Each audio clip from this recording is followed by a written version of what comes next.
all the time. And we are driven by data. We are intelligence-led in the decisions we make. There's something in the security sector we call a threat profile. Threat profile is when we wake up in the morning, and most of these gentlemen who are standing before you here, we start interactions from as early as sometimes 4 a.m. in the morning, or 3, or sometimes depending on what the night has thrown to us. We are awake all night. We look at what are the major threats we are facing as a country, and we start working on them. And we have a threat profile where you look at, Al-Shabaab is now giving us problems, blah, blah, they're targeting this, they're doing this, and so on. Then you go all the way from number 1 to whatever number, as it were. Your deployment and your focus, or if you're going to follow somebody, it is because you believe that in that threat profile they rank very high. I've said this before when I was called to Parliament one time. Some of those individuals who are saying that the police are after them or they are threatening them, in the threat profile between number 1 and 500, they are not there. Which means there are people, even a cockroach cannot spend time thinking about, because you see, they are no threat to anybody. They're doing their job as politicians. They are talking. Even what wanaongea. And then talking is not a threat, because you see, that is what they are paid to do. Because if you are a politician, your practice is in kuongea. Which means as you talk around, even a lizard passing around is not worried about you. So why should Imbowa deploy police officers after you? You are not a threat to anybody. In fact, if anything, you're only a threat to yourself. You're not a threat to anyone. So I don't understand who those people are, who are claiming that their lives are in danger. But anyway, the truth of the matter, and many of them,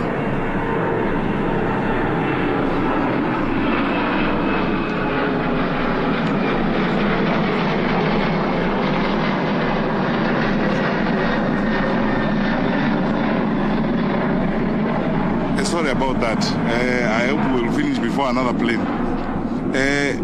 So those who are making those claims, some of these sympathy-seeking or sympathy-craving, publicity stunts about my life is in danger and so on, police are after me, and these gentlemen have better things to do. And as I told you, if they have to go to look at somebody, they look at the threat profile.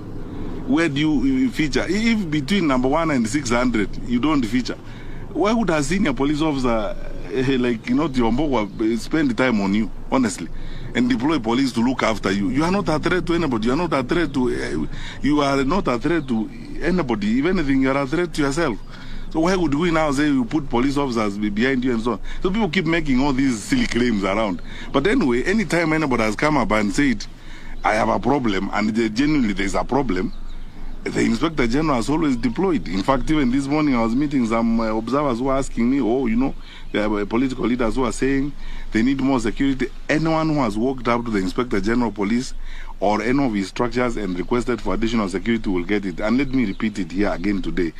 Wherever you are, Mr. So-and-so, Madam So-and-so, wherever you are, if you feel that you actually need more protection and more security, please walk straight to the police station next to you, talk to the OCS there and report the matter, or look for your sub-county police commander or your county commander, whoever you will meet. We will give you security that you need. It is your right. We will not be doing you a favor. It is your right, and it's our duty to make sure that you are safe. But these other claims that people are making, as I told you, when you look at the threat profile and you discover the person who's claiming that, his life is in danger and we have deployed police vehicles to follow him around, you discover it's somebody who, as I've told you, even a cockroach will not bother to think about it for a second time. Hapa naitwa Boni kutoka Ruto TV. Ningependa kujua shughuli ya upelelezi ya wale majamaa walishikwa kule Eldoret, kama unasambaza vikaratasi vya uoga imefikia wapi? Alafu nyingine sema kwamba serikali ifanye mambo kwa giza. Lakini kwangu hivi ni kuna giza pale. Kuna wale majamaa wa Venezuela walishikwa, alafu akaongea na waandishi wa habari akasema kwamba shughuli imesuluhishwa na mambo yamekuwa sawa sawa. So sijui ili suluhishwa vipi? Napenda kujua. Alafu la mwisho kuna DPP nyumba yake imevunjwa vya asubuhi, na inasemekana kwamba ni kwa sababu alikuwa ametoa alikuwa ameelekeza kwamba Junet na kina Joe wachunguzwa kwa ile video ya naibu wa rais. Sijui ni hali ya kuonea mabibi. Unajua sasa, now that is where we part ways, because security matters, you cannot subject them to propaganda, and gossip and all those kinds of things. First of all, as a rule of thumb, I tell you, my brothers and sisters, you know this for a fact. You also want a responsible Minister of Interior in your country. When investigations are going on, as a rule of thumb, and our DCI is here, we have agreed in the security sector. We don't run sideline commentaries when investigations are going on, because then we interfere with the work of the officers who are, doing the investigations. The matter of the rivulets, some investigations are going on. We've already taken some people to court, and we are continuing to look for more information so that we get to the very bottom of the matter. But the process of punishment has begun. We will present the information we have, and our officers will present the information they have, and then the courts will decide who is right and who is wrong. And I don't want to comment more about that. On the matter of the Venezuelans, these are two independent institutions. You forget one thing. The Office of the Inspector General of Police under the law is an independent office, and the IEBC is an independent institution. The two institutions come together and look at an issue like the one of the consultants or people who have been hired to do the work they are doing. In their wisdom, they take a decision, and all the issues involved have been explained and sorted out. And they agree that we have now explained all the gray areas on this matter. We are on the same page. Let us move forward. And they decide responsibly, I believe as responsible people, that let us not engage in press commentaries that are going to affect the conduct of the general elections. Why would we want to go back to them again and tell them, okay, so what happened? How many cups of tea did you take during that meeting? Who said what, and so on? Let's trust our Inspector General of Police. Let's trust Mr. Jebukati, the chairman of the IEBC, on the decision they took on that matter. I am satisfied myself when I was briefed by the decisions of the Inspector General of Police, and we are fine. And then he has briefed us on the conversations he had with the IEBC on the matter. We are satisfied completely with how they resolved the matter, and we believe that is the responsible way of managing these affairs. Let us proceed now to another matter. On the issue of the house of the DPP, again, it applies to what I told you earlier. I don't want to make sideline comments now when a matter as sensitive as that has happened.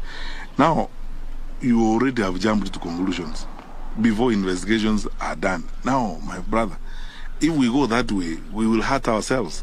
Let us always be focused. When something has happened, we have competent officers, we have competent teams.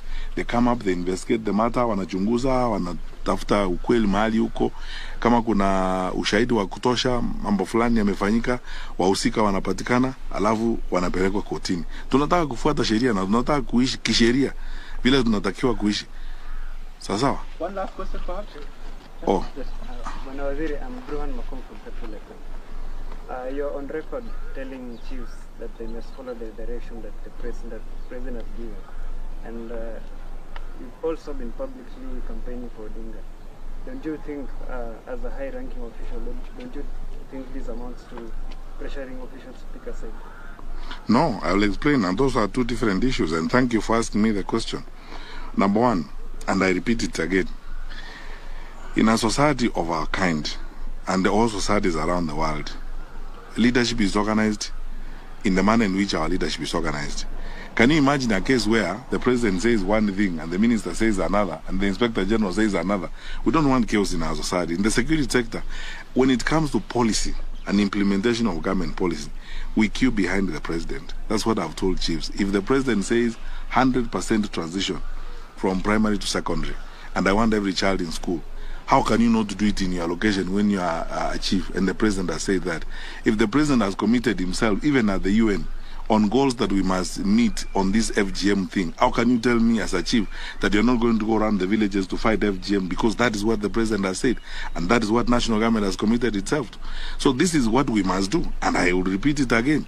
Now and any time in my life, even when I am not Minister for Interior, I would wish that the next Minister of Interior also lives that way.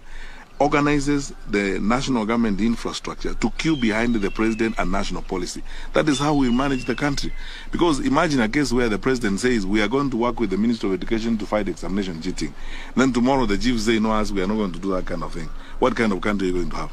So that is what I meant when I tell chiefs, and I tell them even to this day, on national policy, and when the president takes a decision on the matter and the president spells out a position, I am the first to queue behind my president, and I'm followed by my colleagues. That is how it is going to be, and that is how it should be, for us to have an orderly environment. On the question of elections and campaigns, let's stop pretending about one thing. Even the judges of the High Court the judges of the Court of Appeal and the judges of the Supreme Court will vote. But the matters on which they are voting, some of them may come before them. There is a clear line between my inclination and my responsibility, my obligation and my inclination. All of us here, the way we are seated here, even my colleagues here, I don't know, some of them are Muslims, they go to the mosque on Friday, others are Catholics, they go to church on Sunday, others are Anglicans, they go to church on Sunday, others like me are Seventh-day Adventists, they go to church on Saturday. But when we come to work, we have our obligations. I will not wear the lenses of my religious inclination. I will not wear the lenses of my faith. I will, if you come before me, I will not ask you where you belong to and where you come from. I am not supposed to do that under the law. I have an obligation. I have a legal obligation. So there must be a line drawn between legal obligations and personal inclinations. To pretend here that people do not have any, even our officers, police officers will vote. They have inclinations, they may have preferences, but they know that when they wake up in the morning and they are wearing kofia, kiraoni, na wanabeba bunduki, they are going to work, they are going there to serve every Kenyan. And they will not ask every Kenyan, where did you vote? No, no, no. That's you're not allowed to do. So let us agree on this particular matter. There's a very clear line between obligations and inclinations. And there's nothing wrong with people having, inclinations. That's why we are a democracy.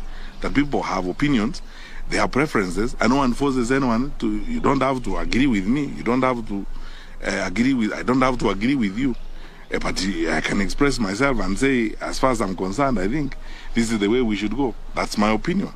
Even in the offices where we work, we have different opinions sometimes on issues. But we don't sack people because they have expressed differences of opinion, because we understand the line between obligations and inclinations. And this is what people oftentimes confuse and so on. The Constitution says the President will appoint cabinet ministers who are technocrats. It doesn't say the President will appoint robots, switch on and switch off robots to the cabinet. In any case, by the way, some of the politicians who are hypocritically parroting that around the country are the same ones who keep saying perhaps we should have ministers who are elected members of parliament who sit in parliament. So what is what? Because these contradictions sometimes are interesting. Let's be very plain and very clear.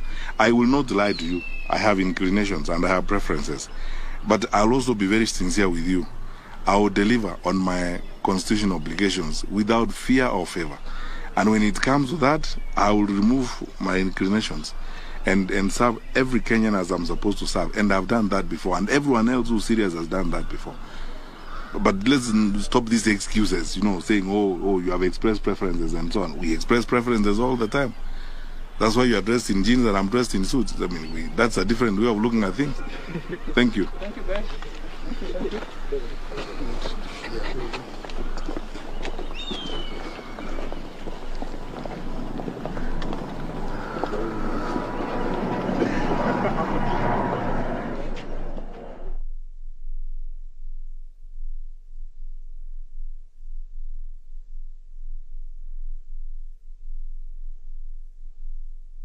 Australia is in pole position for one of